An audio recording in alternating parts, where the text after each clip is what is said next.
கடவுளின் தலையில் அப்படி எழுதிடுச்சு. நான் யாரையும் குறை சொல்ல விரும்பலை. அவங்க வரும்போதே கொஞ்சம் டென்ஷனாக இருந்துச்சு. அதனால நம்ம கேட்கும்போது இன்னும் கொஞ்சம் இமோஷனல் ஆகுது. அதுதான் என்ன கரெக்ட். ஏன்னா நாங்கள் நானும் என் அண்ணாவும் அம்மாவும் வர்ற காரில் நாளைக்கு வராது, நாளைக்கு வேறு காரில் கூட வரலாம், அடுத்த நாள் இன்னொரு காரில் வரலாம். அது பார்க்குறவங்க வேற மாதிரி தான் பேசுவோம். அப்போல்லாம் தான் எனக்கு அப்பா மேலே கோபம் வரதுக்கு ரீசன். இப்போ அப்பா பற்றி சொல்லும்போது எங்கே இருக்க அப்படின்னு தேடும். அந்த மாதிரி அவங்களுக்கும் பிடிக்கும். ஆனால் 2 பேரும் அவங்களுக்கு ஒத்து போகாதுனால பயங்கர லவ் ஆமா நீங்க அவர் மேல.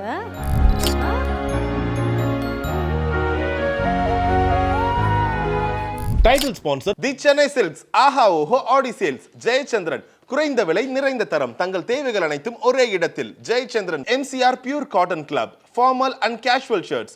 Maths gold, cash for gold. Call 04445454545. Presents முதல் நாயகன் தாயாக நான். பவர்ட் பை சன்லேண்ட், பிசுபிசுப்பில்லாத Sunland refine sunflower oil. Healthcare partner Rainbow Hospital. Births right by Rainbow Hospitals. Your right to a safe delivery. Associate sponsor Supreme Furniture. Truly stylish. Hospitality partner Park Elenza. Beverage partner Wag Bagri since 1892. அப்போதான் actually நம்ம கல்யாணம் பண்ணி வாழ வேண்டிய time. அந்த டைமில் அவங்க divorce ஆச்சு. பொண்ணுக்கு எவ்வளோ ஒரு உண்மையான காதல் இருந்தா அந்த பேரை சொன்னோன்னா கண்ணீர் வரும், இல்லைன்னா சும்மா வராது. இல்ல நிஜமா டார்ச்சர்லாம் கோ த்ரூ பண்ணீங்க. அது எதுவும் சொல்ல முடியாது. ஏன்னா அவ்வளோ நான் அந்த ஒரு விஷயத்தில் டிப்ரெஷனுக்குள்ளே போய் சாப்பாடு கூட இறங்காத அளவுக்கு நான் போயிருக்கேன். சொல்லி கொடுத்தேன், அஞ்சு நீ எல்லாரையும் நம்பிடாத, கொஞ்சம் கேர்ஃபுல்லாக இரு. இன்னும் நேற்றும் கூடி சொல்லி கொடுத்தேன் அஞ்சு கிட்ட.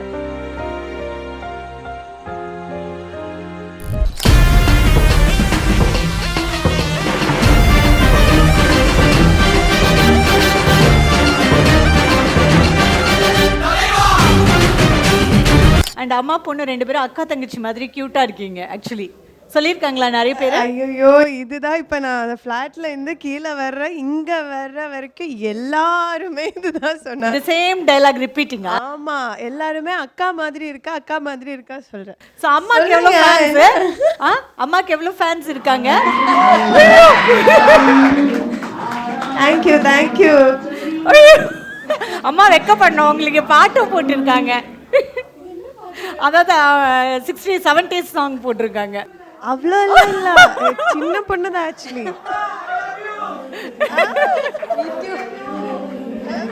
Love you two. அம்மாக்கு ஒரு 18 வயசு இருக்குமா? அம்மாக்கு ஒரு 18 வயசு இருக்குமா? இப்போவா 40 சம்திங் இருக்கு. ஆனால் சின்ன பொண்ணு தான். ஓகே, இது யாருக்கு இந்த பாட்டு? எனக்கா அம்மாக்கு? சரி, உங்க அம்மா பத்தி சொல்லுங்க அஷ்மி அன்சிதா. அம்மா பார்த்தல சின்ன பொண்ணு மாதிரி இருக்கு. அதே மாதிரி தான் கேரக்டரும். என்னன்னா அவங்க எங்கள் வீட்டில் ரொம்ப கலகலப்பாக எல்லாரையும் எப்படி சிரிக்க வைக்கலாம். வீட்டில் மட்டும் இல்லை, யாருக்காவது எதோ கவலைன்னா அவங்க அம்மாவை தான் ஃபஸ்ட்டு கால் பண்ணி அம்மா ஏதாவது பேசி சிரிக்க வச்சிடும். அதனால அம்மா இப்படியே தான் சின்ன பொண்ணா அந்த சின்ன புள்ள விளையாட்டு இப்போ இருக்கு. நீங்கள் இப்போ சொல்லுங்கம்மா, ஒரு சிங்கிள் மதரா குழந்தைங்களை வளர்க்கும் போது இருந்த காலகட்டம் எல்லாம் எப்படி இருந்தது? எப்படி ஸ்ட்ராங்காக அப்போது நீங்கள் வளர்த்தீங்க அவங்கள? நினச்சி பார்க்கும்போது பேக்லோட்டு நம்ம நினச்சி பார்க்கும்போது ரொம்ப இதாக இருக்குது. ரொம்ப இது கடந்து தான் நான் இவ்வளோ வரை எத்திருச்சு. ரொம்ப கஷ்டமாக இருந்து. அம்மாவுக்கு தமிழ் கொஞ்சம் கஷ்டம். அதுதான் அம்மா ஆக்சுவலி சின்ன வயசுல 14வது வயசுல கல்யாணம் பண்ணியது. குழந்தையா இருக்கும்போது குழந்தை கல்யாணம் இல்ல, கல்யாணம் எல்லாம் பண்ணி வைக்கல, அவங்க லவ் மேரேஜ் தான். அதெல்லாம் அவங்க மேலதான். ஆனா 16ல அண்ணா, 15ல அண்ணா பிறந்துருச்சு, 17ல நான் பிறந்துருச்சு.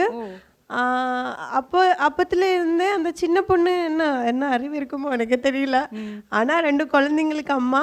அதுக்கு அடுத்து 20வது வயசுல அவங்க டிவோர்ஸ் ஆச்சு. அப்போ தான் ஆக்சுவலி நம்ம கல்யாணம் பண்ணி வாழ வேண்டிய டைமு. அந்த டைமில் அவங்க டிவோர்ஸ் ஆச்சு. நிறைய ஸ்ட்ரகிள் பண்ணியிருக்கேன். ஆக்சுவலி நான் வந்து இங்கே உட்கார்ந்துருக்கும். இப்போ அம்மா என்னால் வந்து உட்கார்றேன்னு எல்லாரும் சொல்லுவோம். ஆனால் அவங்களால தான் நான் இங்கே வந்து உட்கார்ந்துருக்கேன். அதனால தான் அவங்களும் இங்கே இந்த மேடைக்கு வர முடிஞ்சதை. அவ்வளோ ஸ்ட்ராங்கான ஒருத்தவங்க. ஆனால் இன்றைக்கி கொஞ்சம் பயத்தில் இதெல்லாம் கொஞ்சம் பயமாக இருக்குது. அதனால தான் கொஞ்சம் இப்படி உட்காந்துட்டு. நீங்கள் குழந்தையா இருக்கும் போதே லவ் பண்ணி கல்யாணம் பண்ணி அந்த டீனேஜ் முடிகிற டைமில் 2 குழந்தைக்கு அம்மா, கணவர்கிட்டையும் டைவர்ஸ் அப்படிங்கிறது வந்து நான் எனக்கு பார்க்கறதுக்கு நினச்சி பார்த்தா அப்பா அப்படின்ற மாதிரி இருக்குது. அப்போ நீங்கள் ஸ்கூலிங் எல்லாம் போகலை, படிக்க முடியல. 8th ஸ்டாண்டர்ட் வரை தான் படிச்சிருக்கு. அப்போ நீங்கள் வேலைக்கு போகணும், ஃபினான்ஷியல் இண்டிபெண்டன்ஸ் எதுவுமே இருக்காது இல்லை? இல்லை. எப்படிமா மேனேஜ் பண்ணீங்க அந்த டைமில்? அப்போ இல்லை, என் குழந்தைகள் தான் என் முன்னில் நிற்கும். அந்த நினைவில் நான் இருந்தேன். நான் வெளி ராஜ்யத்தில் போய் அங்கே வேலை பார்த்து. வெளிநாடு போனீங்களா? ஆமாம். குழந்தைங்கள உங்கள் அம்மா என் அம்மா பார்த்துட்டு இருந்தேன். நான் வெளியிலே போய் துபாயிலே போய் அங்கே ஒரு வேலை கிடச்சி அங்கே வேலை பார்த்துட்டு இவங்களை வளர்த்தி கொண்டு வந்து. என்ன வேலைமா பார்த்தீங்க? நான் வாட்டர் பார்க்கில் டெக்னீஷியனாக வேலை பார்த்துட்டு இருந்தேன். ஒரு பார்க்கில், அந்த வாட்டர் பார்க்கு. நம்ம இந்த வீகாலேண்ட் ஒண்டர்லா அந்த மாதிரி பார்க்கில் வந்து ஒர்க் பண்ணிட்டு இருந்தவங்க. ஓகே. எவ்வளோ நாள் அப்போ குழந்தைங்கள பார்க்காம துபாயிலேயே அங்கே இருக்க வேண்டியல? நான் 1 இயர் ஆகும்போது வெறும் லீவில் வந்து பார்க்கும். ஒரு வருஷம் குழந்தைங்கள பார்க்காம ஒர்க் பண்ணணும். நீங்கள் துபாயில் ஒரு வாட்டர் பார்க்கில் ஒர்க் பண்ணியிருக்கீங்க அப்படின்னா அந்த பார்க்குக்கு நிறைய குழந்தைங்கள்லாம் வருவாங்க. ஆனால் இங்கே சொந்த நாட்டில் குழந்தைங்கள விட்டுட்டு நீங்கள் அங்கே போய் வேலை பார்க்கணும் போது அந்த உணர்வுகள்லாம் எப்படி இருக்கும்? அப்போ நான் எப்போவும் கால் பண்ணிட்டு தான் இருக்கும். என் குழந்தைகள்கிட்ட பேசிட்டு அவங்களோட நல்ல ஜாலியாக இப்போது. அதனால எனக்கு அம்மா வந்து எப்படின்னா ஏதாவது எனக்கு உடம்புக்கு ஏதாவது பிரச்சனை அப்படி சின்ன ஜுரம் தான் இருக்கும். ஏதாவது அங்கே பேசி எப்படியாச்சும் ஊருக்கே வந்து பார்த்துட்டு தான் போவோம். அந்த மாதிரி எல்லாம் பண்ணுவேன். அவங்க அங்கே இருந்தாலும் 1 இயர் 2 இயர் அந்த மாதிரி எல்லாம் வந்திருக்கு.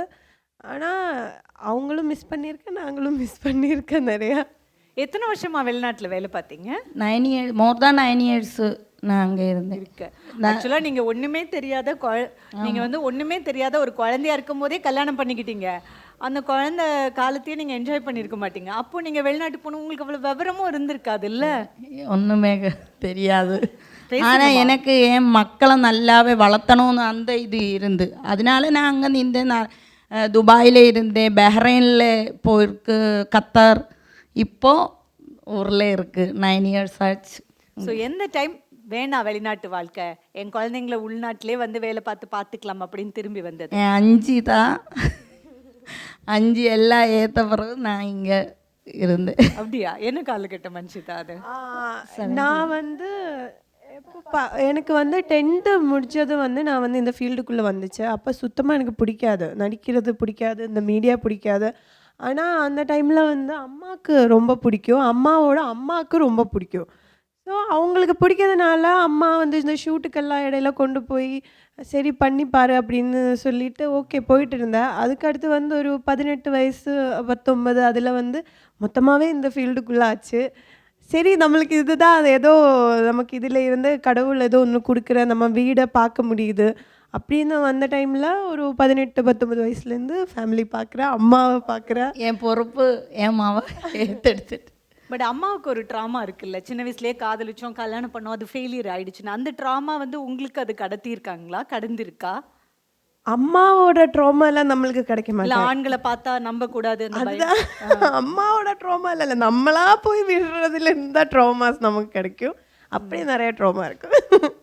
ஏன்னா நம்ம வந்து நிறைய பேரை நம்புறதுல வந்து கொஞ்சம் இன்னும் கவனமாக இருக்கணும் அப்படின்னு இருக்கு.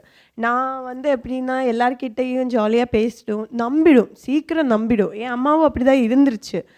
ஆனால் அதில் நிறைய பிரச்சனைகள் ஃபேஸ் பண்ண வேண்டியதாக வந்துச்சு. ஆனால் இப்போ கொஞ்சம் ஓகே நினைக்கிறேன்.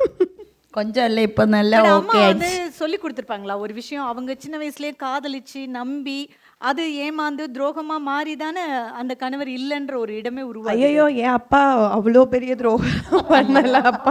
என் அப்பா ஆக்சுவலி நல்ல ஒருத்தர் தான். அவங்களுக்கு ஒன்றா போக முடியல, அதனால தான் அவங்க செப்பரேட் ஆச்சு. என் அப்பா ரொம்ப நல்ல மனுஷன், அதெல்லாம் நம்ம குறை சொல்லவே கூடாது. அவங்களும் சொல்ல மாட்டா. என்னோட கசின் தான், அத்தா பையன் அத்தை பையன் சொன்னது அவங்களும் இன்ன வரைக்கும் அவரை பத்தி எந்த ஒரு நெகட்டிவாவும் சொல்லவும் மாட்டேன். எங்க கிட்ட கூட நான் தான் இடையில வந்து அப்பாவை கொஞ்ச நாள் பார்க்காம இருந்தேன். எனக்கு ரொம்ப கோவம் ஆச்சு, ஏன் இப்படி ஆச்சு. நான் தான் சின்ன வயசுல வந்து நிறைய கஷ்டப்பட்டேன். எனக்கு அப்பா அம்மா வேணும். எனக்கு இப்போ எப்படின்னா எனக்கு ஃபேமிலி மொத்தமாக வேணும். நான் இப்போ வந்து அதுதான் பண்ணுறேன், எல்லாரையும் சேர்த்து நான் பிடிச்சி வச்சுருக்கேன். ஏன்னா எனக்கு அது வேணும். அப்போது என் அப்பா அந்த டைம் இல்லாதப்போ நிறைய விஷயங்கள் நம்ம மிஸ் பண்ணோம்ல. ஸ்கூல் விட்டு வரும்போது அப்பா வந்து குழந்தைங்கள கூட்டிகிட்டு போகிறது இதெல்லாம் பார்க்கும்போது எப்போ டெய்லி அழுகையாகவே இருக்கும், சும்மா அழுதுகிட்டே இருக்கும். நான் அந்த டைமெல்லாம் அப்பா மேலே ரொம்ப கோவமாச்சு. அதுக்கு அடுத்து வந்து நிஜமாக அப்பா மேலே கோவம் போகிறதுக்கே ரீசன் அம்மா தான் சொல்லி கொடுத்தா, உங்களுக்கும் உங்கள் அப்பாவுக்கும் பிரச்சனை இல்லை, எனக்கும் உங்கள் அப்பாவுக்கும் தான் பிரச்சனை, அதில் தான் நம்ம இப்படி இருக்குது. ஸோ நீங்கள் பேசணும், அப்பாவை போய் பார்க்கணும் அப்படின்னு அவங்க தான் சொல்லி கொடுத்துருக்கா.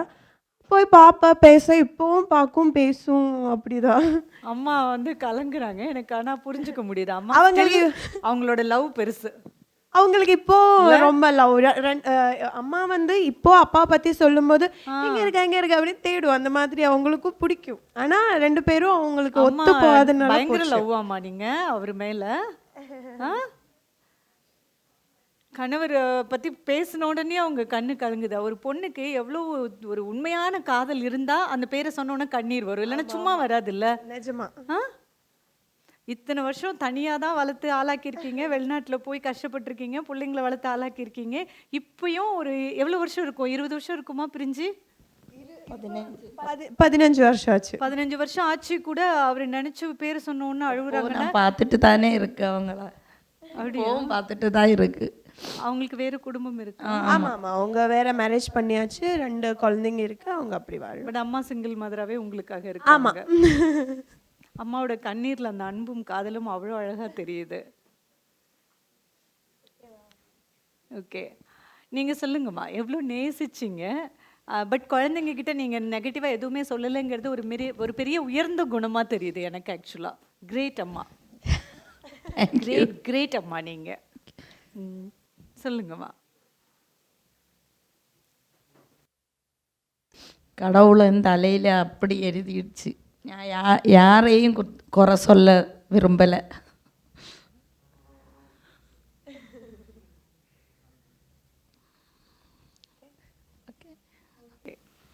நீங்க அப்பா பார்த்து பேசியிருக்கீங்களா? அதுக்கப்புறம் நாங்க பேசுவேன், எப்பவும் பார்க்கும். வீட்டில் ஏதாவது ஒரு விஷயம் அப்படின்னா அப்பாவை வந்து நம்ம பார்க்க. என் ஃபேமிலி தானே, நான் எங்கள் ஃபேமிலியில் ஏது ஃபங்க்ஷனுக்கு போயாலும் இவங்க அப்பா அங்கே இருக்கும், பார்க்கும் பேசும்.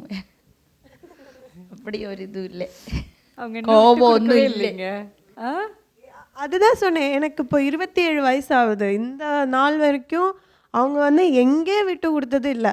நான் தான் அடிக்கடி போயிட்டு எனக்கு என் அப்பாவை தான் பிடிக்கும், உங்களை பிடிக்கும் அப்படின்னு எல்லாம் சும்மா வம்பளுப்பேன். அப்போல்லாம் ஓ பின்ன அவங்க சும்மா நாங்கள் வம்பளுக்குவோம். ஆனால் அம்மா வந்து இது வரைக்கும் அப்பாவை பற்றி எந்த குறையும் நம்மக்கிட்ட சொன்னது. ஆக்சுவலாக அப்பாவை பற்றி நாங்களும் சொல்கிறதுக்கு எதுவும் இல்லை, அவங்களுக்கு ஒத்து போல அவங்க பிரிஞ்சிருச்சு. நம்ம அதெல்லாம் சொல்ல முடியாது. அப்படிங்கிறது வந்து நம்மளுடைய சட்டமே அதை சரின்னு சொல்லுது, அது பிரச்சனை இல்லை. பட் அங்கே இருக்கக்கூடிய ஒரு பெண்ணோட மனசு அப்படிங்கிறது, ஒரு சிங்கிள் மதராக அவங்க கடந்திருக்கிறது, சமூகத்திலேருந்து என்னென்ன வார்த்தைகள்லாம் உங்களை கஷ்டப்படுத்துமா? நீங்கள் எப்படி ஹேண்டில் பண்ணீங்க? அது ஒன்றும் சொல்ல முடியாது, நிறையா கஷ்டம் கேட்டிருக்கு. அது வந்து அம்மான்னு இல்லை, இப்போ வந்து எங்கள் அம்மா, நானே சொல்கிறேன், நான் வந்து ஷூட்டிங் போவோம், அம்மா தான் கூட்டிகிட்டு எல்லாம் போகும்ல. நம்ம வர்றது டைம் தெரியும், காலையில் போயிட்டேன்னா நைட்டு எப்பாச்சும் வரும், மிட் நைட் வரும். வரும்போது இப்போ இன்றைக்கி வர்ற காரில் நாளைக்கு வராது, நாளைக்கு வேறு காரில் கூட வரலாம், அடுத்த நாள் இன்னொரு காரில் வரலாம், பஸ்ஸில் வரலாம், ஆட்டோவில் வரலாம். நாங்கள் அப்படியெல்லாம் ட்ராவல் பண்ணியிருக்கேன். ஆனால் அது பார்க்குறவங்க வந்து வேறு மாதிரி தான் பேசும். அது நிறைய என் அம்மா ஃபேஸ் பண்ணியிருக்கேன், நிஜமாக நிறைய ஃபேஸ் பண்ணியிருக்கேன். அப்போல்லாம் தான் எனக்கு அப்பா மேலே கோபம் வரதுக்கு ரீசன். நிறைய இவங்க ஃபேஸ் பண்ணியிருக்கேன். இந்த மாதிரி நம்ம எப்படி வாழ்றேன்னு மற்றவங்களுக்கு தெரியாது. ஆனால் அவங்களா ஒரு கதை எழுதுவா, அவங்களா நிறைய பேருக வைப்பா, அது நிறைய அவங்க ஃபேஸ் பண்ணியிருக்கா. நீங்கள் ஷூட்டிங்க்கு அம்மா கூட கூட்டிகிட்டு போயிட்டு தான் வருவீங்க? அப்போது எப்போ நான் இங்கே ஊரில் இருந்தால் அவள் கூட நான் தான் போவேன். இப்போ தான் ஊரில் இருக்கு. ஓகே, நீங்கள் வெளிநாட்டுக்கு போனீங்களாம்மா? அப்போ உங்களோட சம்பளம் எவ்வளவா இருந்தது? ஃபஸ்ட் எனக்கு 55,000 கிடச்சி, 2009. ஆனா அங்க உள்ள செலவுகள்லாம் போக ஊருக்கு நீங்க அனுப்பிச்சு விடுவீங்க இல்லையா?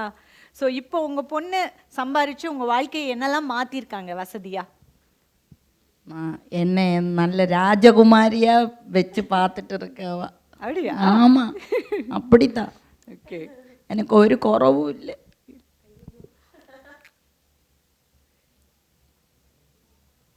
அம்மா வந்து ஃபுல்லா அவங்க வரும்போதே கொஞ்சம் டென்ஷனாக இருந்துச்சு. அதனால நம்ம கேட்கும்போது இன்னும் கொஞ்சம் இமோஷனல் ஆகுது. அதுதான் ஐயோ என்ன கரைக்கல. அம்மா அழுதா அன்ஷிதாவுக்கும் கண்ணீர் வருது. ஒரு அம்மாவுக்கும் பொண்ணுக்குமான அந்த பாசம் பாண்டிங் அப்படிங்கிறது வந்து என்னால் அந்த இடத்துல புரிஞ்சுக்க முடியுது. எஸ்.